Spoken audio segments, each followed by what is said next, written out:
নমস্কার বন্ধুরা, শুভরাত্রি। আমি দেবশ্রী আবার আপনাদের কাছে একটা ছোট্ট রান্নার ভিডিও নিয়ে চলে এলাম। যাই হোক, শরীর একদম ভালো নেই। পুজোর সময় সবাই করছে শপিং, আর আমি যাচ্ছি ডক্টর চেম্বার দাঁত দেখাতে। আমার দাঁতের অবস্থা খুব খারাপ। বাড়ি ফিরে আর ভালো লাগছিল না।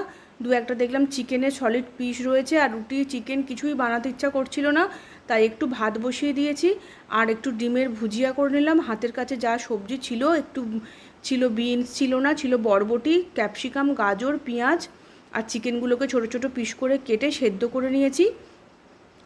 এই সবজিগুলো ভালো করে কড়াইতে তেল দিয়ে তার মধ্যে হালকা করে ভেজে নিচ্ছি, আর তার মধ্যে দিয়ে দিয়েছি সেদ্ধ করা চিকেন। কোনো মশলা দিচ্ছি না, দিচ্ছি শুধুমাত্র গোলমরিচের গুঁড়ো, আর হচ্ছে নুন, আর সামান্য একটু গরম মশলা, আর হচ্ছে তার সাথে দিয়ে দিলাম একটু ভিনিগার। দিয়ে ভালো করে এই চিকেন আর সবজিগুলোকে কষিয়ে নিলাম। নিয়ে তার মধ্যে ভাতটা জল ঝরিয়ে রেখেছিলাম দিয়ে দিলাম।